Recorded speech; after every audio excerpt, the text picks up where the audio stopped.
Ser Podcast. 927 denuncias contra 748 abusadores en 80 años. Esas son las cifras del primer informe que ha elaborado la Iglesia española sobre la pederastia a manos de sacerdotes religiosos. Crónica 24/7. El informe llega mucho más tarde que la investigación que activó el diario El País hace 5 años, con 2.000 víctimas documentadas, y se queda todavía muy corto comparado con el trabajo de la Iglesia francesa, que admite más de 200.000 menores abusados por la Iglesia Católica en Francia. Mientras haya un solo caso, Es César García Magán, el secretario general de la Conferencia Episcopal. habrá una preocupación y una obligación de seguir trabajando para que no vuelva a ocurrir. En este reportaje hablamos precisamente de un caso más, el de Natalia, que ha salido a la luz gracias al corresponsal de la SER en Roma, Joan Solés, y al periodista del País, Íñigo Domínguez. La investigación periodística ha permitido a Natalia ponerse frente al cura que abusó de ella cuando era solo una niña de 9 años y se preparaba para hacer la primera comunión. Somos Eva Aguado Y Gillian Ayala. y esto es Crónica 24/7, el podcast de reportajes de la cadena SER. La catequesis del demonio, Soy Natalia. por Joan Solés. Es el testimonio estremecedor de una mujer de origen argentino actualmente residente en Cataluña, cuyos apellidos evitamos difundir por respeto a su derecho a la privacidad. A los 9 años, prácticamente a la misma edad de su hija hoy, sufrió abusos sexuales reiterados por parte de un cura descendiente de españoles, su catequista, hace 40 años. Tocaba mis partes íntimas, sin cortarse, sin pensar en el mal que podía hacer a una niña de 9 años. Él siguió hasta que hice la comunión. ¿Qué hay en la cabeza descerebrada de un hombre que abusa de un o una menor? Es una incógnita que ni siquiera los psiquiatras son capaces de responder sin un análisis en profundidad del agresor.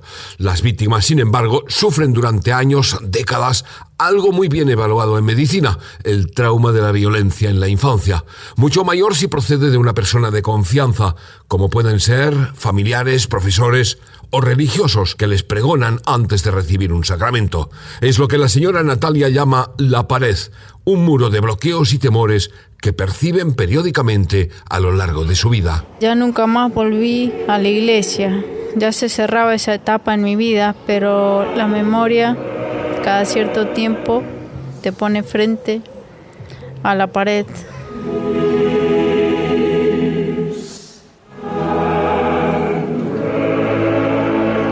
El sacerdote DAMM está acusado de abusos sexuales forzados y reiterados. Exigía a la niña desnudarse y satisfacerle mediante masturbación, tocamientos, con resultado de pérdida de la virginidad de la niña. Yo no sabía qué hacer. No sabía si al ser él un cura estaría tan mal lo que estaba haciendo. No lo entendía yo, no tenía conciencia, no. Era muy inocente, yo no, de verdad. Del relato espontáneo que nos ha facilitado la señora Natalia a la cadena SER, se desprenden los agravantes de alevosía, indefensión, inferioridad e ignorancia por su condición de menor, así como abusos de superioridad, de confianza e incitación a conducta dañina por parte del adulto en su condición pública religiosa. Y me daba terriblemente, es que es una vergüenza tan grande que tenía, que mi mamá se diera cuenta de esto. Finalmente se lo contó usted a su madre. Sí, se lo conté yo alrededor de eso es lo que me dijo mi madre, a 13, 14 años. De hecho, mi madre fue a averiguar por este cura y bueno, le dijeron que ya no estaba en la iglesia, ¿no? Y bueno, fue a averiguar por él y le dijeron que había muerto. En situaciones así, incluso terceras personas se sienten culpables. Hola, Nati. Es el caso de la anciana madre de Natalia que, al conocer que su hija finalmente había denunciado, Te pido perdón porque... ha elogiado su valentía y le ha pedido perdón. estaba muerto y me han mentido. Porque le dijeron que el cura había muerto. La engañaron para convencerla que presentar una querella no serviría para nada. Íñigo Domínguez, periodista del diario El País, especializado en este monumental escándalo en el seno de la Iglesia, ha completado la investigación en España. Cuando la madre de Natalia fue a los pocos años, cuando se enteró, a la parroquia a denunciarlo, le dijeron, no, este sacerdote ha muerto.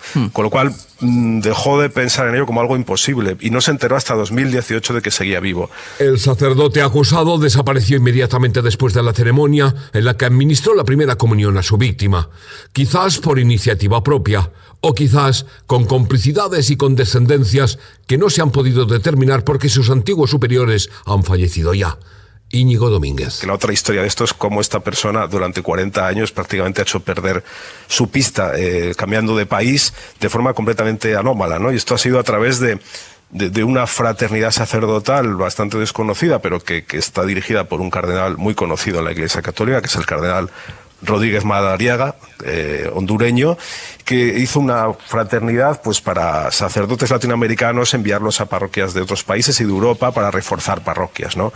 Y se ha convertido en un canal, en este caso, para una persona sospechosa y acusada de abusos, para hacer perder su pista durante años. Queda por resolver la duda de si otros menores de la misma parroquia padecieron semejantes salvajadas, porque al menos otra de las catequistas del mismo periodo contactadas ha preferido mantener silencio. El acusado se ha jactado de haber colaborado en proyectos del entonces arzobispo de Buenos Aires, Jorge Mario Bergoglio, actual Papa Francisco, destacando públicamente una circunstancia común. Ambos coincidieron en Argentina y ambos tenían antepasados italianos. Fue trasladado de parroquia en parroquia y de país a país, primero a España, después a Italia, de nuevo a España. A saber por qué lo trasladaron. ¿Tenía usted idea de que estaba en Italia? No, yo no sabía que estaba en Italia. La señora Natalia identificó a su violador en una parroquia de Roma primero y en Madrid hace pocas semanas. Le acompañó el periodista del País. Natalia vino a Madrid y yo fui con ella a la parroquia y bueno, allí primero entré yo a hablar con este sacerdote, sobre todo para asegurarme de que era él, y efectivamente era él, era su nombre, tenía acento argentino y reconoció que era él. Y entonces le dije que había esta acusación contra él y que tenía que decir. Él se mostró muy sorprendido y lo negó y se asombró muchísimo. Hablé como una hora con él y entonces luego le dije, mire, aquí fuera está esta persona que le acusa y le gustaría verle cara a cara y ver si usted se lo niega delante de ella, ¿no? Ante esta situación, la víctima decidió plantar cara a su agresor. Natalia no estaba segura de si quería entrar o no, porque decía, si no lo reconoce, ¿para qué voy a pasarlo mal todavía, no? Ella ha sido muy valiente todos estos años esperando y luego muy paciente y ha hecho un gran esfuerzo personal para hacer todo esto, de venir hasta Madrid, de ir a la parroquia, de verlo, y al final, bueno, entró en el despacho y hubo esa escena, ¿no? Ya se quitó las gafas de sol y le dijo, ¿se acuerda de mí? Y él la miró y dijo que no se acordaba, empezaron a hablar, pero él dijo que no podía pedir perdón por algo que no recordaba haber hecho y que lo sentía mucho y que, bueno, fue una conversación tensa, infructuosa y frustrante, ¿no? Porque, bueno, pues obviamente Natalia piensa que él está mintiendo, pero él lo niega, pero bueno, los indicios de Natalia son abrumadores porque obviamente no ha olvidado su nombre, tiene fotos. No, el nombre no. No se olvida eso. Yo nunca más supe de este cura. No lo vi nunca más en la iglesia. De hecho, yo no quería ir a la iglesia, nunca más. En este caso ha sido un momento humanamente muy, muy impactante.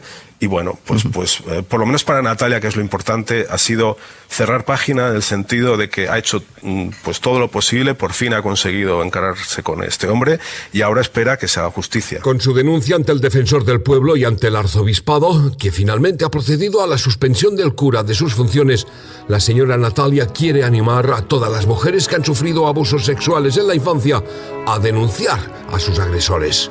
En el seno de la Iglesia Católica se estima que casi 8 millones de varones en todo el mundo ya lo han hecho, pero el número de mujeres sigue siendo muy reducido y no responde a la realidad de conventos y parroquias. Porque la justicia llega, siempre llega, siempre, sí.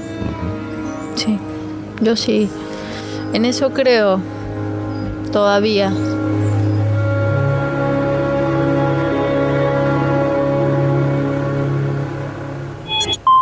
Crónica 24/7.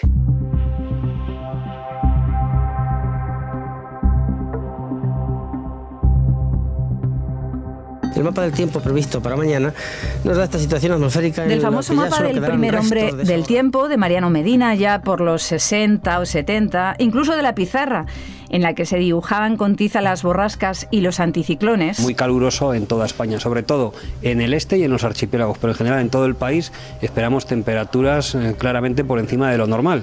Y parece también que puede ser un verano con precipitaciones por encima de lo habitual. A la precisión del portavoz de la EMET, de Rubén del Campo, sobre cómo va a ser de caluroso y lluvioso el verano, va sobre todo un ordenador gigante al que llegan datos infinitos de miles de satélites. Los modelos han cambiado, pero el interés es el mismo. Antes y ahora, lo primero que queremos saber al levantarnos es ¿qué día va a hacer hoy? Tenemos que enfrentar a la calor, que es un sol de justicia, que ya por mucha agua que bebas y por mucha gorra que te pongas, hace la jornada bastante dura. Con tanta calor, el cuerpo se nos viene abajo. Y aunque bebamos agua, la sensación de agobio y de pesadez va en aumento. De hecho, ya he visto a varios compañeros sufrir golpes de calor, mareos, etcétera, etcétera.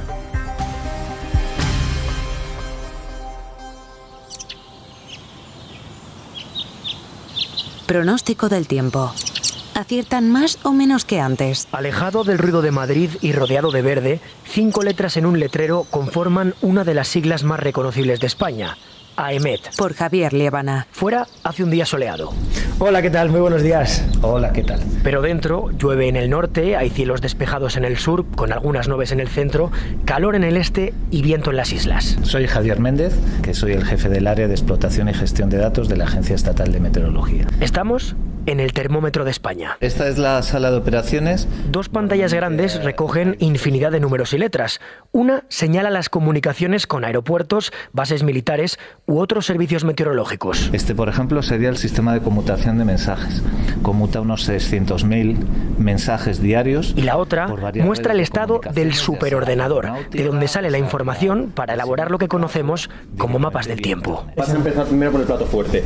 La predicción numérica se basa en este ordenador. Vamos a ver el segundo ordenador más grande de España y con esto se basan las predicciones meteorológicas que hacen el resto de meteorólogos de España para defensa, aviación civil, protección civil y el público en general. Al ordenador llegan multitud de datos, la mayoría a través de la red de estaciones automáticas que tiene la EMET por toda España, unas 800. Bueno, es un equipo electrónico en el que se recoge temperatura, humedad, viento, etcétera. Se recoge normalmente cada pocos segundos. Esa información se procesa en la propia estación automática y cada 10 minutos la propia estación automática envía la información y en la agencia hay un sistema, un concentrador de esos datos. A través de ecuaciones matemáticas, el superordenador transforma estos datos, con el fin de saber qué tiempo va a hacer. Este modelo meteorológico está pensado para dar predicción a 72 horas. Cada 15 minutos hay una representación matemática del estado de la atmósfera.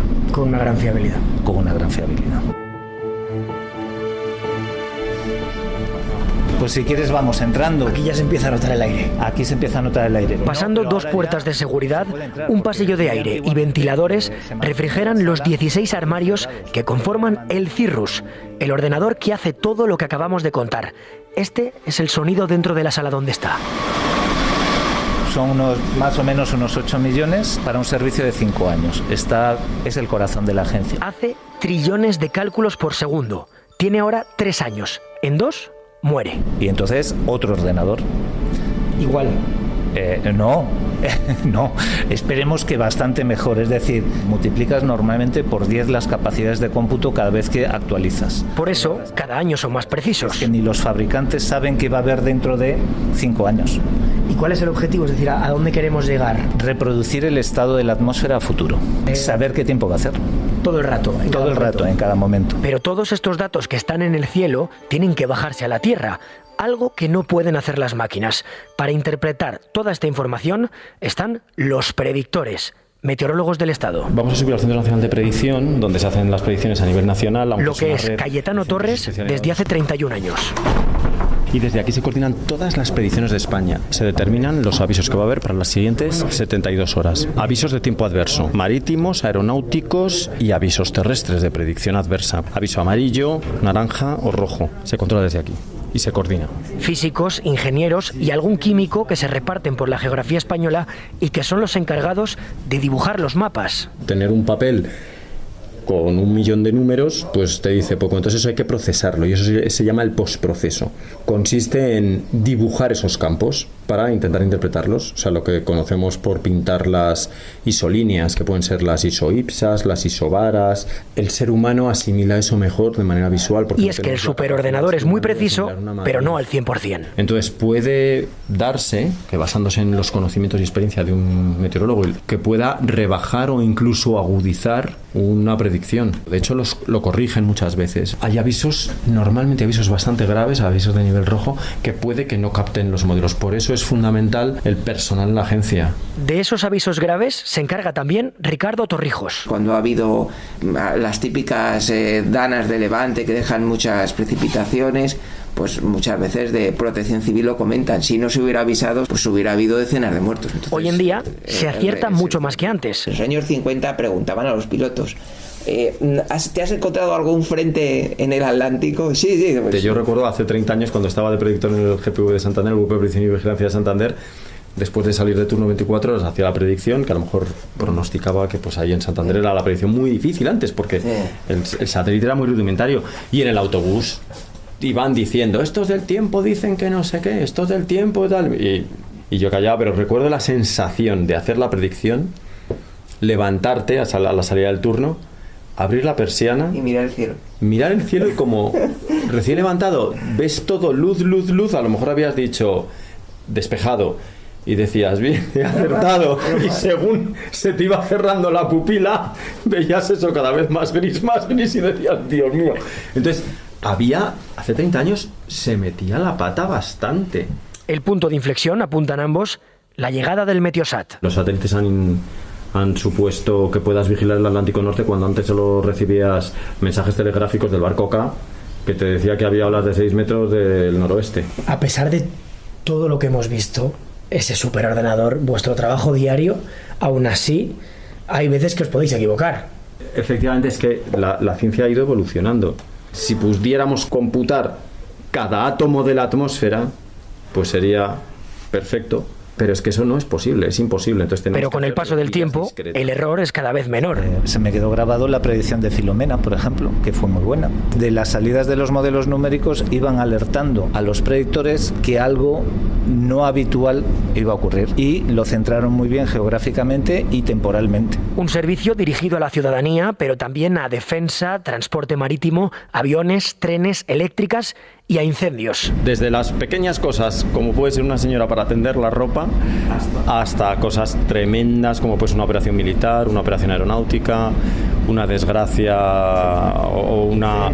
Ahora ya son capaces de predecir el tiempo con una calidad buena a 15 días vista. Por eso no podíamos irnos sin preguntárselo. ¿Qué tiempo creéis que podemos esperar para Semana Santa? Hoy entra un frente por Galicia que va a dejar precipitación en el tercio norte y la cornisa cantábrica hasta el lunes más o menos. El lunes seguirán las precipitaciones por el Pirineo. Luego el martes se espera lo que tradicionalmente conocemos como buen tiempo, que realmente el buen tiempo entre comillas, porque pues, el buen tiempo es malo para las reservas de agua. Miércoles y jueves continúa el buen tiempo. El viernes entra una baja por Cádiz que dejará precipitaciones en el extremo suroeste. Luego el sábado va a haber chubascos aislados, sobre todo en el centro peninsular. Será una Semana Santa agradable y con temperaturas más altas de lo normal, que a lo mejor hay que sacar el paraguas en algún momento, sobre todo en el suroeste peninsular, ¿no? Además que es un clásico ya y en Sevilla, sí. ¿No?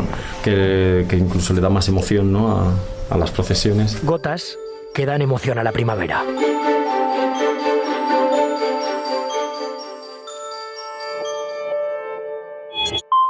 Crónica 24/7. El dinero virtual también suena, y suena así. Este sonido a máquina, funcionando a toda potencia, está detrás del 374% que se ha revalorizado el Bitcoin, la criptomoneda más famosa, en los últimos 5 años. Eso solo por poner un ejemplo. Pero ¿Quién mueve esa máquina para que en el libro de contabilidad virtual en el que se basan las criptos se anoten todas las inversiones, todas las subidas y todas las bajadas? Muy cómodo porque va todo en remoto. La verdad es que es una inversión súper pasiva, la minería. No tienes que estar pendiente de nada, va todo súper automatizado porque el cacharro está enganchado a la luz 24 horas. Lo que genera te lo manda un monedero tuyo privado. No tienes que hacer nada más. La maquinaria de las criptos las mueve gente como Javi.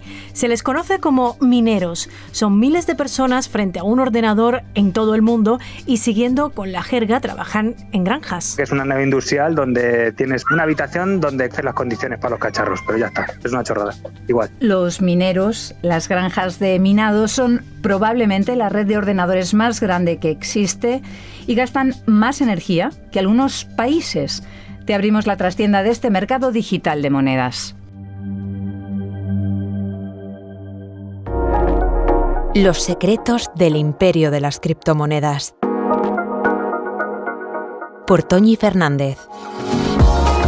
Javi tiene 36 años y un bebé en brazos porque está de permiso por paternidad. Yo soy minero desde abril de este año. Yo soy un inversor tradicional, soy también una persona normal, trabajador por cuenta ajena, con una familia normal y corriente y unos gastos normales y corrientes. Y con parte de una granja de minería en Paraguay. En realidad, una nave con cacharros, como él los llama.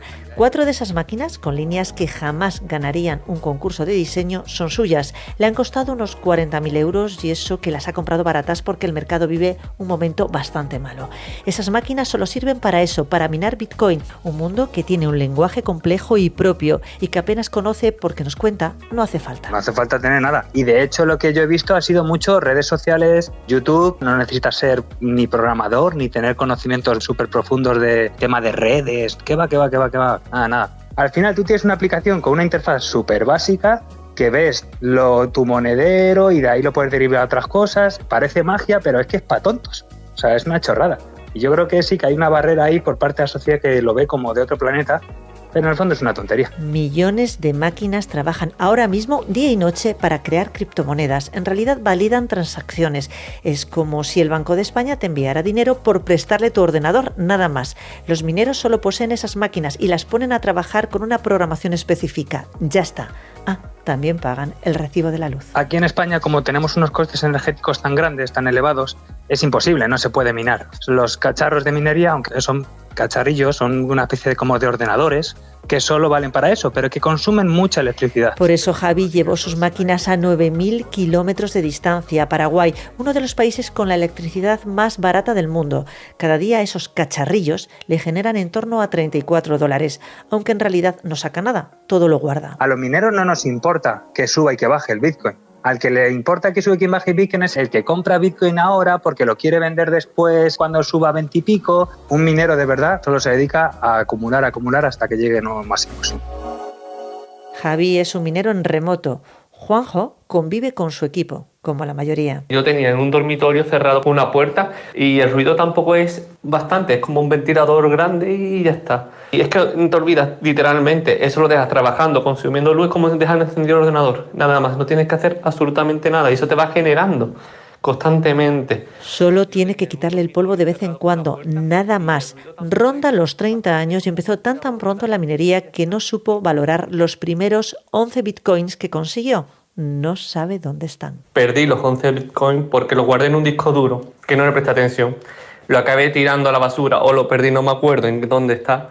Y me arrepentí mucho porque esos $69.000 con mis 11 bitcoins hubiesen sido más de $700.000. Tenía 17 años, aquellos bitcoin entonces valían apenas 10 euros, había pagado 30 euros de recibo de luz, no compensaba. En realidad esa es la única cuenta que debe hacer un minero. Más tarde, a Juanjo, esas cuentas le fueron saliendo mejor. A mí me llegó a dar 90 a 100 euros diarios. Montarlo, hay muchos tutoriales en YouTube en el que te enseñan cómo se monta un rig de minería. Tú, cuando te montas el primer día el rig de minería y lo dejas funcionando y funciona bien, tú ya te tienes que olvidar, no tienes que hacer nada más, solo dejarlo funcionar. Lo único que emite eso es calor y también lo que genera es ruido. De hecho, buena parte del ruido la producen los ventiladores que buscan rebajar ese calor. Juanjo, enfermero de profesión y minero por vocación, advierte de que este 2022 está siendo catastrófico para los mineros. Él sortea el recibo de la luz con paneles solares y encendiendo sus ordenadores solo de día. Muchos otros han decidido vender sus equipos. Estamos hablando de algo que está ocurriendo a nivel mundial. China, por ejemplo, vende ahora por palés uno de los objetos más codiciados para los mineros hace solo unos años, las tarjetas gráficas. Minar ahora mismo en España no es negocio, como no es negocio ni casi nada, porque los precios de la electricidad hasta las heladerías están cerrando. Pues minar es pues, para gente que lo hace como un hobby. Pues te apetece la magia de cómo se crea una criptomoneda, pues lo haces. Matías mina casi por puro romanticismo, como Iván. Fui de los pioneros que en 2009, cuando empezó todo esto, compré 100 euros en bitcoins, que fueron, no sé si fueron 1000 bitcoins o algo así, y luego los vendí a la semana por 120. Entonces me tomé unas copas esa noche como diciendo, vaya tontería que es esto, o sea, y lo tengo que reconocer abiertamente. Luego ya le vi el potencial. El potencial es que esos bitcoins valdrían hoy en torno a 20 millones de euros, han llegado a valer hasta 60 millones. Iván tuvo hasta una decena de pequeños aparatos minando en casa, pero se fueron quemando con el uso y hoy solo le queda un móvil, un teléfono descatalogado del que saca $1 a la semana y que tiene a la vista solo por si le da por explotar. En la cocina de mi casa, con un cargador enchufado y para lo que gasta. En total no vale para otra cosa, hasta que se muera la batería, debajo del microondas. En su día le metió el programa indicado para minar, lo puso a funcionar y así lleva 6 años. Nunca mina por su cuenta, su pequeño aparato se suma a otros muchos alrededor del mundo con un único objetivo, generar un bloque, el equivalente a una hoja de cálculo donde queda claro que todas las operaciones que hay en su interior son válidas, algo que solo los genios pueden hacer sin ayuda. Es más fácil que te toque la lotería a generar un bloque. O sea, si no generas bloque no hay recompensa. Olvídate, todo tu trabajo puede estar meses ahí intentándolo que has consumido luz. Entonces no compensa minar solo. Por supuesto no conoce a sus compañeros de minería, solo aporta su pequeña máquina porque aquí quien mina, quien empuña el pico y la pala, quien hace complejas ecuaciones para lograr recompensas son las máquinas. Los mineros solo introducen el programa, enchufan su equipo a la luz y pagan la factura.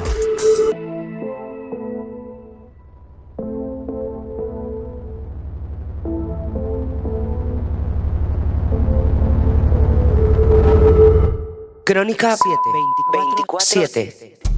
Esto es Crónica 24/7, el podcast de reportajes de la cadena SER que cada semana busca y te ofrece testimonios, historias. Ya nunca más volví a la iglesia.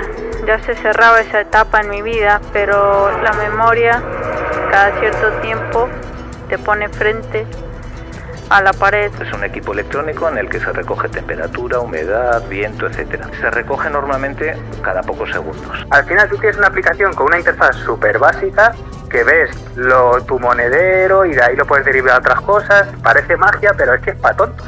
O sea, es una chorrada. Información, miradas.